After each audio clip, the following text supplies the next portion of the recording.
So where do you guys get your story ideas? Just a couple of examples. Yeah. Cool. All right, cool. Others? Yep. Sure, localizing national stories. Other places you get story ideas? Data, yep, back there.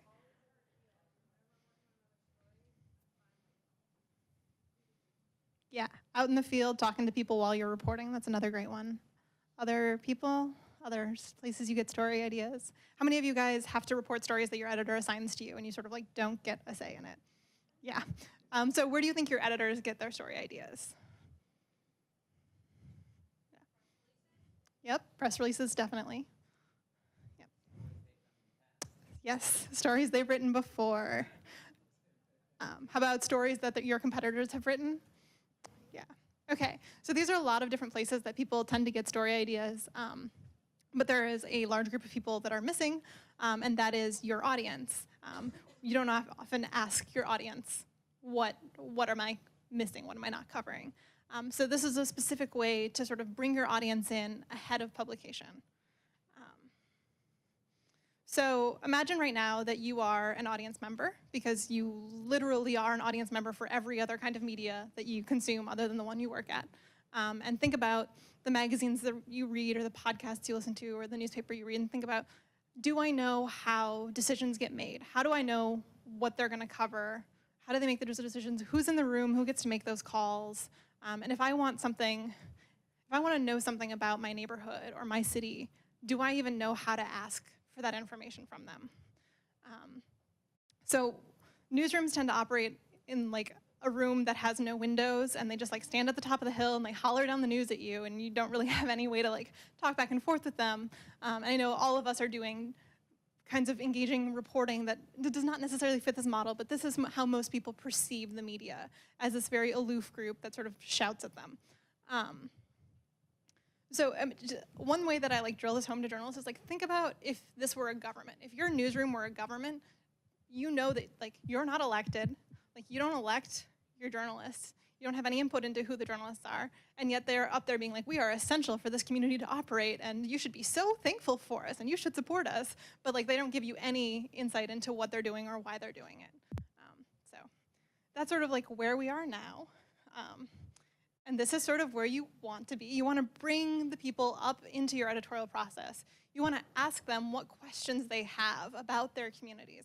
I'm going to talk a lot about questions. You're going to get really sick of the word questions, but I'm going to mention it probably like 100 times in this presentation.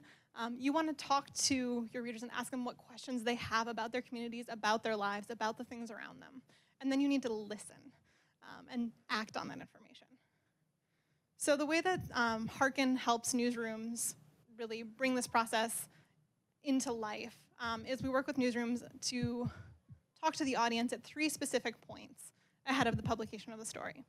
There's the pitch phase.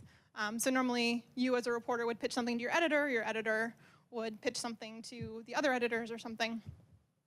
Instead, we invite newsrooms to invite their audience to ask questions. And when somebody asks a question, that question is often able to be turned into a story pitch pretty much immediately. I'll have some examples soon.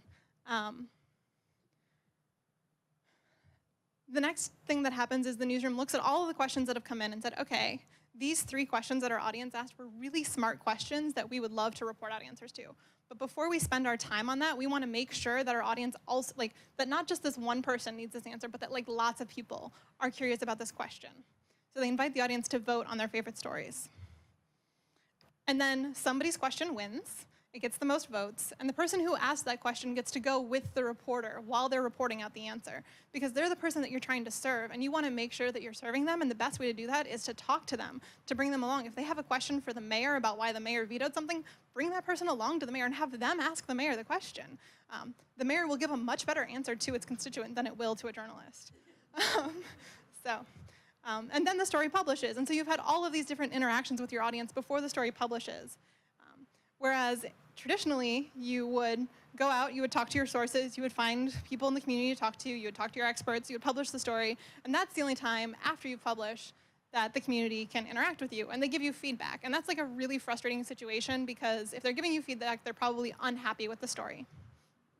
So they are upset. They go into the comment section, they find your email, whatever. They send you things. And it's also frustrating for the reporter, because you are done with the story. You don't want to have to go back and change it. You want to move on to the next thing. So it's just like a frustrating situation all around if you wait until after publication to start talking to your audience about whether the story is what they're looking for or is useful to them. So the way that Hearken operates is we talk all about questions, and we have this whole model based around questions. Rather than asking your audience, what story ideas do you have for me, or what aren't we covering that we should be covering?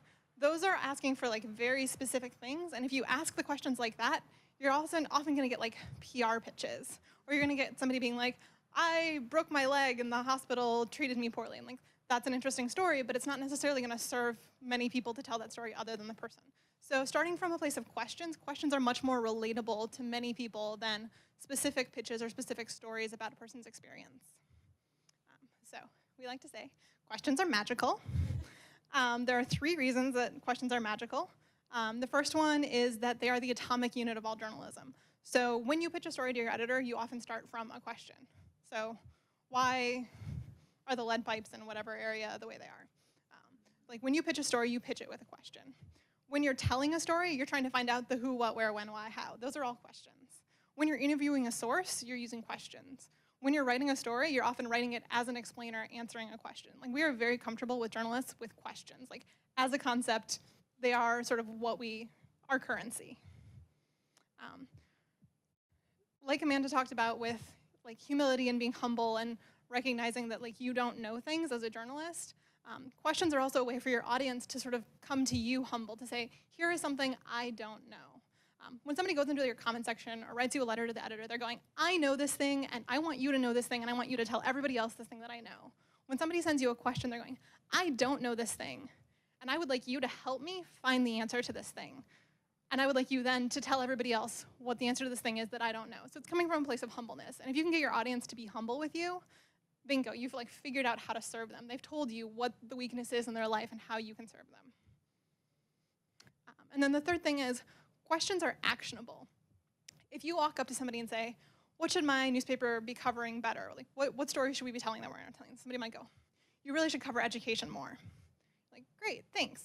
You go back to your newsroom, you write 20 stories about education, but you have no idea if those 20 stories actually met what that person wanted. Like, maybe you covered school choice, or you covered school lunches, or the bus routes to school or something, but maybe that person didn't want to know that about education. They just wanted something else. And newsrooms don't have the resources to sort of be going for ambiguous goals, like more education coverage. But if you went up to that same person and were like, hey, what questions do you have about how your neighborhood operates? And they were like, I don't understand. Can you find out for me why all of the schools in my neighborhood keep closing and combining? That's a story. You can take that. It's not an easy story to report, but it's a story that you could assign to a reporter. They could report it. They could go back and talk to the person, make sure it answers the question, and publish it, and then you're done, and you can move on to the next thing, knowing that you've served your audience. So, quick recap so far. Bring your audience in early, ahead of publication, so that you know you're serving them what they want and what they need. So I always just phrase it as the person who asked the question needs that information in their life. The person who votes for that question wants that information in their life. So by sort of going through those steps, you are meeting both what your readers want and need. Amanda sort of hit on it already, so I won't talk about it so much, but you can, well, I'll skip it. Questions are the way to go because they're familiar, humble, and actionable, and they bring out the best in your audience members. If you're sort of sick of dealing with antagonistic audience members, questions are a way to sort of have a very friendly conversation with audience members. Which leads me to the 4th principle of the talk, which is that your audience is awesome, and your audience is smart, and they are fun to work with. There are some in media, but not anybody here today, I assume, but maybe your bosses or your future bosses who think that the audience is just a bunch of trolls and idiots, and they're like, the few people who leave awful racist comments on your stories are representative of your entire audience, and that's just not true. Your audience is so vast.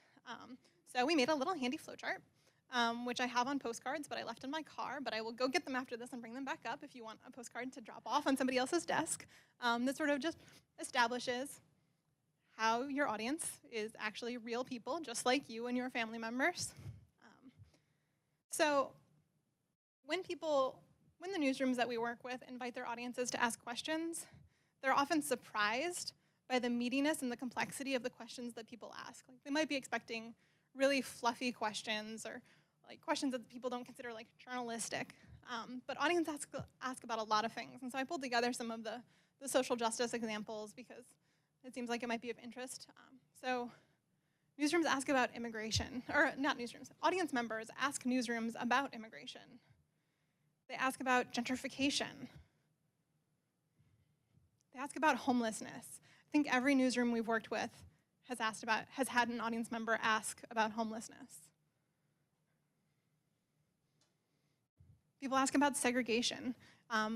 Milwaukee Public Radio had a series called Bubbler Talk, which was like a pretty light series answering like history of Milwaukee kinds of questions. But the question they got more than any other question was, why are we so segregated? And so they spent a year gathering everybody's questions about segregation, just sort of like on the down low, and then just did a big series about a month ago about segregation in Milwaukee. And all the different aspects of segregation. Because segregation is such a huge topic, people have asked about segregation in schools. People ask about segregation in housing. They ask about segregation in cities, in counties, in states. People ask about segregation in sports.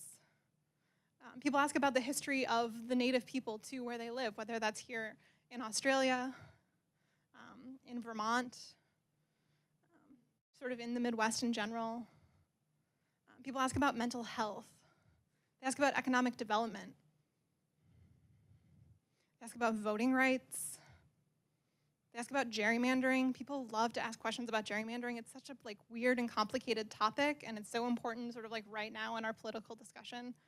People ask tons of questions about gerrymandering. And if you were a reporter going to your editor being like, I want to write a story about gerrymandering, your editor would be like, nobody cares.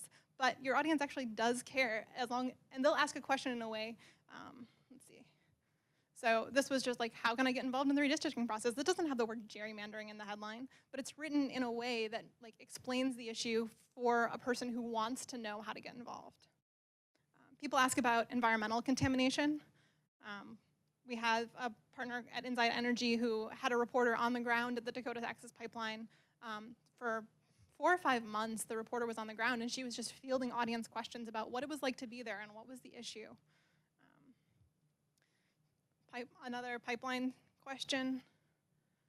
This one actually won an award, the Regional Murrows, which are an award for radio and TV. People ask about water quality. We have a partner at Michigan Radio right now is collecting questions about drinking water. They've been covering Flint for 2 or 3 years, but now they asked questions specifically about Flint, but now they're asking, what are your questions about drinking water in general across the whole state of Michigan? Oil spills. This was a wonderful question asked by a 7-year-old girl who lives in California who was just like, there's this beautiful lake in my neighborhood, but I'm not allowed to swim in it. Why am I not allowed to swim in it? And what would it take for me to be allowed to swim in this lake? And so they talked about, okay, this was a great place to talk about, all right, these are all of the factories that pump their sludge into this lake, and here's how many like hundreds of years it would take for us to get this lake swimmable and how many billions of dollars it would take, and here's how wetlands work. And it was just a great entry point into a longer story about environmental issues. So I'm going to go in depth into one of these questions, but because I'm all about establishing that there is a want and a need for something before I talk about it, I would love for you guys to vote. So if you could pull out your phone and just go to this address and vote for which one of these questions I should sort of do a little deep dive into.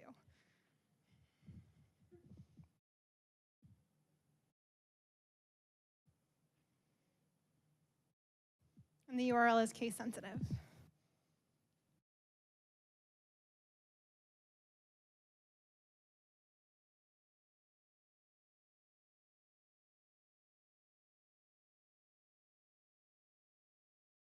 And while we're waiting, I'm just going to play a little audio clip.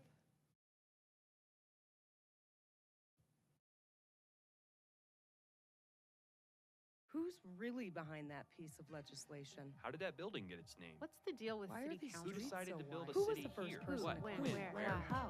What do you want to know about Colorado Springs, the Pikes Peak region, or the people that call Southern Colorado home? Your questions could inspire the next story you hear on 91.5 KRCC. All you have to do is head to krcc.org, look for Peak Curiosity, and submit your questions about Southern Colorado. That's Peak Curiosity from 91.5 KRCC. So that's just sort of one example of how a newsroom invites people to ask questions.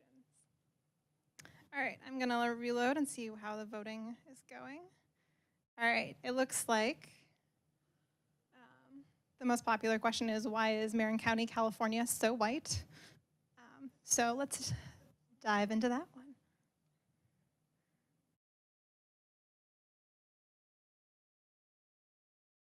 Okay, so at KQED, which is a radio station in San Francisco, they have a series called Bay Curious, where they invite people to ask questions about the Bay Area.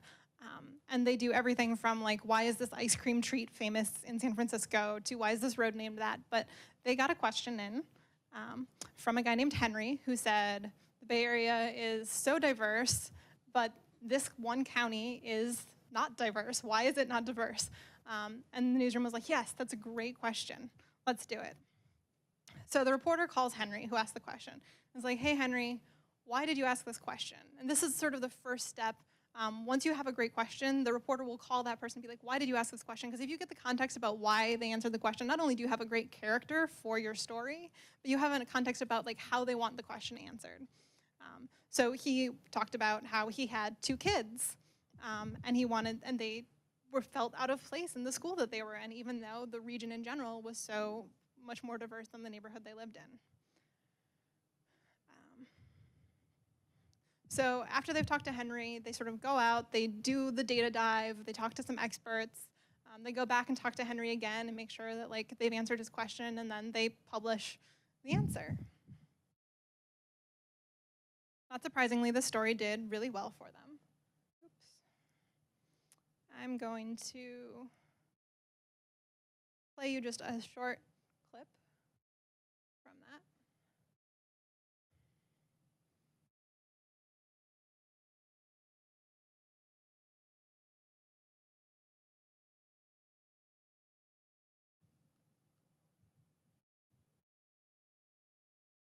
Listener Henry Ma and his wife moved from New York City to the Bay Area.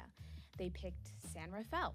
It was the perfect location between both of their jobs. Then they had 2 girls, and as the girls grew bigger and started school, Henry started to notice something. Our daughter was the only Asian in the entire school of 72 kids. And he started to think about life through their eyes. We don't want them to think that they are such a rare occurrence, just, being Asian. Henry asked Bay Curious this question. The Bay Area is one of the most diverse places in the country, so my question is, within the Bay Area, why is Marin County least diverse? And by the least diverse, do you mean white? Yes, I think we should avoid that word, don't you think? A lot of people aren't that comfortable talking about race. I'm Olivia Allen Price, and with me this week is Erica Cruz Guevara. I'm a reporter here at KQED. So Erica, what do we know about diversity in Marin County? Well, it's mostly white. 72% of Marin County residents identify their race as white, according to census data. And that's not including Latino or Hispanic folks who also identify as white. And that's pretty unusual in the BayArea?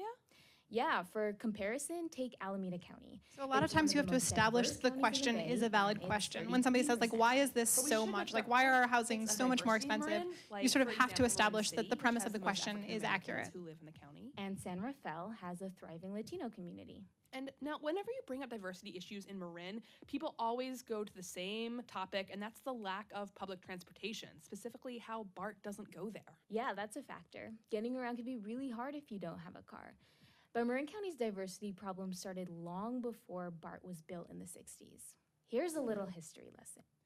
Okay, so this hit a bunch of the sort of like typical things that happen when you have a question. So you want to talk to the question asker, see why they're answering it, why they're asking it. It gives you an entry point for lots of people to also care about the issue. You want to establish that the question is coming from a place that is accurate and valid. You want to not answer a question about why the county is so white if in fact it is actually more diverse than the counties around it. It talks about what people expect the answer to be. It's a great time when you talk to a question asker to be like, hey, I know you asked this question, but like if you had to guess, what do you think the answer is? And then you sort of address that, like, is that true, is that not true?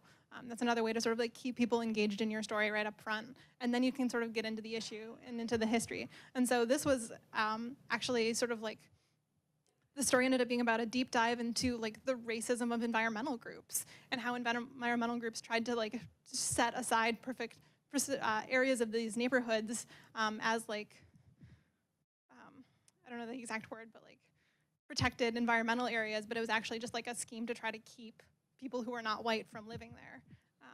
And so it's like a really fascinating story that they wouldn't have told on the radio except for this question asker asked it, because it's a history story and we don't tend to like tell history stories on the radio.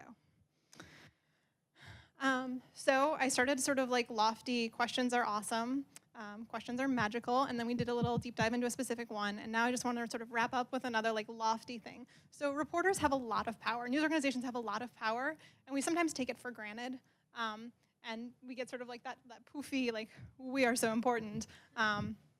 But it turns out that when you share your power with your audience, you get new powers in return. So when you share the power of asking, the story of pitching a story, you get fresh story ideas that may not be representative of the kinds of questions you as a staff would have asked, especially if you sort of have like a homogenous news staff that does not represent the community you're serving. The story pitches you come up with are not going to be representative of the interests of the people in your audience. So by inviting them to pitch stories, you're able to sort of get fresher story ideas that you know are more relevant to a more complex group of your audience. When you share the power of assigning, you are able to do stories that you wouldn't have been able to do before because maybe they didn't have a news peg, or they're not breaking news, or maybe they're not on a beat or your beat. A lot of these stories fall in an area that doesn't fit perfectly on somebody's beat, but it's still important to your audience to learn about these topics. And then you are sharing the power of reporting, which first of all can get you access to politicians or experts that normally just calling as a reporter wouldn't get you, but calling and being like, hi, I'm calling as a reporter, I have a question from one of your constituents or from one of your customers. That can get you into the door a lot more often.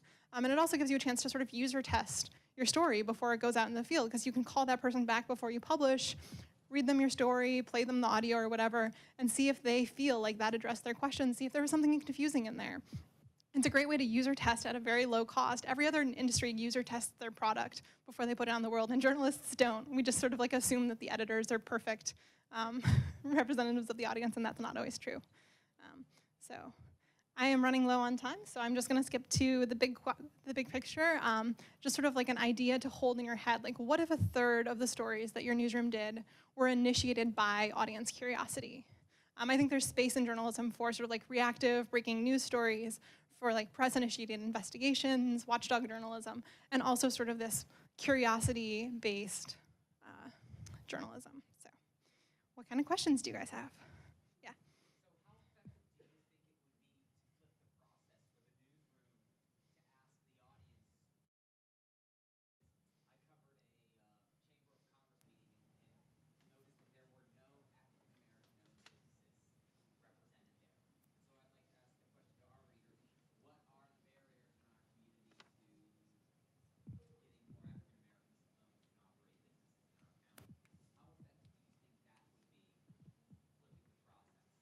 I mean, I don't think that's flipping the process. I think at that point you're crowdsourcing an answer to a question, but the question is still your question. So, yeah. Right now? Yeah, I'm bored.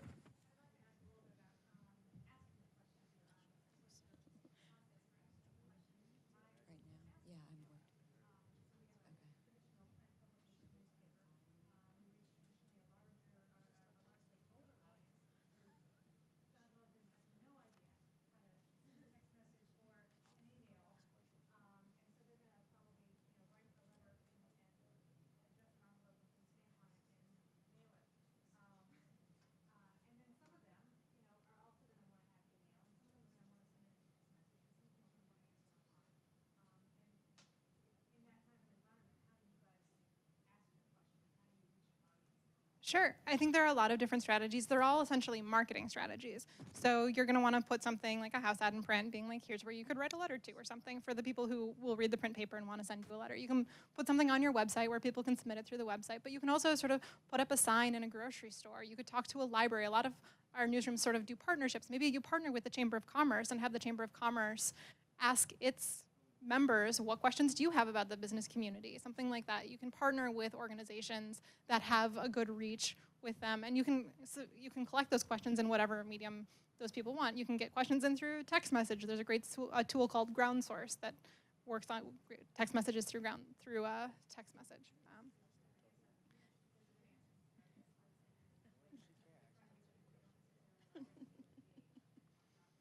Yeah, I think at that point, it's a lot of being there, in-person events, going to, maybe it's churches. It's sort of like those third places in journalism, the coffee shops, the barber shops, et cetera, to sort of find people where they are and just strike up a conversation. Sometimes it's just, you talk to somebody and you talk to them and you're like, hey, I'm a reporter, I wanna know, like, what can we be doing better? What questions do you have? And sometimes it's just taking a conversation and from there, pulling the questions together. Last question? Okay.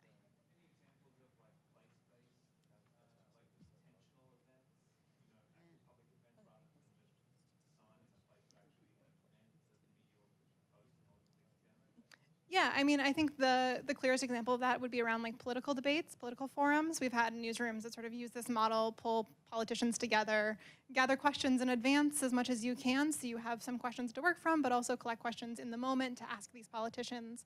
There's a great project in Chicago where the radio station collected questions from kids and ended up doing an event around two of the kids' questions. One of the questions was about what happens to the poop at the zoo?